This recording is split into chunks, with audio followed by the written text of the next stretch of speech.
patient training and see ground basic first aid. Like that should be the #1 priority for your athletes. Make sure they're fine, make sure they're okay, don't get hurt.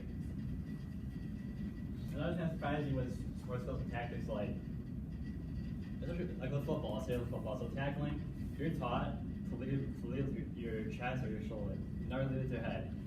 And so like with football coaches, if they don't know that, that could be a problem because that's how many kids get concussions, lose CTE. Nothing good. And so I would just follow up with what's that. These like modern day sports culture, they're taking away all these old ideologies that youth sports was originally supposed to entail. So nowadays, youth sports emphasis like a possible pathway to college, possible career choice, often because of a child's entire life. So like with these like elite sports teams, and even high school now, like they're practicing 3, 4, 5, maybe even 6 hours a day, just dedicated to baseball, basketball, soccer, what have you. On top of what a student does, so whether like school or if they're in other extracurriculars like theater or anything like that, that can be very troublesome for them to like meet that time commitment. And also children can be held to exceedingly high and sometimes implausible standards. So like I know this one person back in my high school, scrawny kid, he was a kicker for our football team. They expected him to bench press like 1.5 times his weight. No, that's not gonna happen for him. There's just 0 chance. Like he's not a linebacker who could be a lot stronger than your average kicker. So what I think is we have to get back to old ideologies. So these old ideologies, like there's a big emphasis on fun, school and self-pride, motivation, and then development of life skills like effort, hard work, teamwork, and self-discipline. Are there any questions now? Okay. Okay, so you acknowledge that there's been a shift in ideology from like more just playing and having fun to a pathway to college. Do you think that part of the reason that sports have become more intensive and college-centric is because of the increased difficulty and the increased necessity of attending a higher like Division I university? Well, I think one of the main problems nowadays is the reason that we're losing all this old ideology is because in basketball nowadays there's a lot of ones and done. So like Zion Williamson plays for Duke University right now. Is his first year playing college basketball, but now he's going off to the NBA because for some kids that's their only way of getting a real job or making money is to go off because they don't feel like staying and getting the development that they properly need through the sports. Like our old ideology is really necessary anymore. When now the NBA has a rule where they're working on a new rule where they can take them right after high school. They don't really have to worry about it. Put them in developmental league so they can't play right away. But which is taken away from that old ideology and building up our new. a lot of it probably also has to do with the business side. Like, yes, these big contracts nowadays. Like, Bryce Harper's recently signed with the Philadelphia Phillies for 10 years for over $300 million. 13 years? I think I like trust contract thing, something else. So yeah, he signed for 13 years and for over $300 million. How appealing is that? So I mean, you're gonna do whatever you're gonna work your ass off to make the big bucks. So that's my plan. Good question. Anyone else?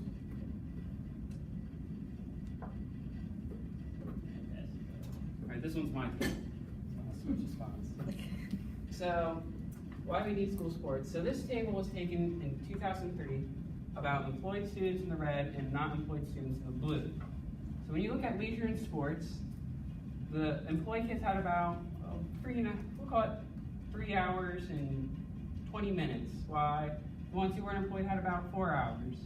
But as you get more further involved in it, they have more time for educational activities, but more time for sleeping than anything, which I think is a little, seems about right, but I think it's a little crazy. So what I really think is, and Bailey might call me absolutely crazy for this, but my point of view is that more students should get involved in school sports, because if you take away from this time of sleeping and get them more involved, then you got more time for your activities. Because nowadays, I watched a 30 for 30, which are really short sports stories that take half an hour, clearly. But there was one talking about how schools are cutting out gym classes now because they find them unnecessary, and they're more taking it online and basing their studies online for it. And the one that I watched was based on Hilliard, Ohio, which is about, what'd you say, Mom, 20 minutes away from us? 10 minutes away from us. So even closer than I think. But, so they were showing how these kids are getting cut out of their PE and all their activities, and how with their development and design and building up the city takes away their space for like playing in their backyards or having anywhere to go for their PE since they don't have it. But what I really thought was interesting in the whole thing was they are starting little rec programs where the kids can go in for an hour or two and play and get their activity, and they're losing time from this sleep, but still having enough time for their educational activities, which is really important for a kid, because as you lose your activity, we all know, which leads to obesity in the United States, which it really is already. So if we lose this time from sleeping and sitting around for our sports, then we're getting where we need to be, and we're not feeling it, in my point of view. So now, just for a little fun, we have a TED Talk after this, but we made brackets of our school sports because we thought we want to get everyone involved. So we printed off brackets for everyone to fill out of each school sport. Yeah. I have a question. Yeah. Hold on. About the graph that you just like showed Yeah. us, or like the chart, whatever. Yeah. Don't you think it would be normal for like students to like sleep more if like they're doing like a whole bunch of like different activities? Like I get that like sleep's like a lot higher, but I don't know, like I did like all 3 of those things in high school, and like I still found myself sleeping a lot, like with the right time too. The point that I took the chart from is that it was basically throughout the time period that they had per day. So I based it off of, are they sleeping during the day, like not just at night where they have to sleep, like are they going home and taking naps, are they coming home from something and sleeping more, are they skipping their schoolwork, and like I know when I came home, I skipped my schoolwork, took a nap, and then started working on my schoolwork. So that's more the point of view that I took. Yeah. What if like you aren't into sports at all? Like, what do you say for like if you like are really bad at sports and you can't play sports? What about those people? Like, Well, you see, my point of view is, and I know a lot of people are going to disagree with me and probably yell at me, but I think there's a sport for everyone. Like I come up from a sport family. I played basketball for a little bit. My brother plays basketball still. My uncle and dad both played Capital basketball. My mom, what can I say? My mom's my mom. I love mom. But I think there's a sport for everyone, no matter what. I also ran track. I love you, Mom. But I didn't think that there was a sport for me in middle school because I thought, well, I'm never going to make the basketball team. I don't have what it takes. I'm not developed. As you can see, I don't really look like a well-defined athlete. But I joined the track team, and I ended up enjoying track for a while. I didn't keep it up through high school because I found a different passion in music than I did in sports. But I still think that there's a sport for everyone, whether there's a giant list out there, but I think if you try it, give it a little work, you can end up finding something that you like. So what was the question? Let's see if I can get some input. I said, what if you like aren't good at sports, so like you just can't. Like if I were to throw a baseball right now, it would not go where I wanted it to go. Like it's just that's what I'm trying to say. Yeah, that wasn't find your passion. We also have Mark who's doing music marketing for out there, right? That's right. So going also back to that last chart, acknowledging, like, assuming that we do integrate sports more heavily into our daily life, what about the workplace experience that we're potentially losing and getting kids out into the actual business world and getting used to working a job? glad you asked that. So at last night's conference, we talked about the gap year, which I think is a really important thing. And so for more of those students who don't get involved, I guess, that's where like, if you know you're not going to go to college and play your school sport and be a big time athlete like a bunch of these other kids that go off and play, I think a gap year comes into play with this, especially, don't you agree? Because you get that year off to get that work value that you really want in before you go off to college and really decide what you want. And like that's, I think a whole like personal choice thing too. Yeah. And so like maybe like like you're a big time athlete, you know you're gonna go somewhere, which obviously it's very hard to do. But like obviously like ESPN or CBS or whoever it might be, they're all talking about you, and you're probably gonna go somewhere. But otherwise, try to balance that as well as you possibly can. I like the questions, guys. Good job. Or anyone else? Maddie. Okay, so with like sports being more serious at a younger age, like my family's a big sports family too.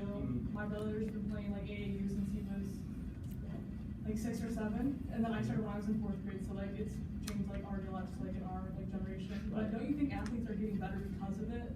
Like because we're starting so much sooner, it's so much more serious. Like the AAU teams. I don't know anything like other really than basketball, but like just basketball specifically. I think so, because my uncle has 4 kids, all under the age of 8. It's a real hassle with babysitting. That's not weird. But I remember his oldest, Jacob, having a basketball in his hands at about the age of 2. And he was always at the gym with him because he was our assistant coach for our basketball team. He'd always go to the gym, he'd always be involved. He's the ball boy now, he took over for me. Thank goodness. No hassle. But I think it really does. It really shows, like, starting at a younger age, the development, because I see that kid do things now that I know at that age I wouldn't be able to do. Like, he goes on the high school gym and shoots from the 3-point line and makes like every one of his 20 that he shoots, which is really, I think it's outstanding for a kid that age. And was he 2nd grade now? In 2nd grade, to be able to do that and say, yeah, I can shoot from there. Yeah. I personally think that starting at a younger age really has that influence on them for what they really want to do. Well, I did that too, like with golf. Like I started all as well when I was 2. So like my father got me started playing golf.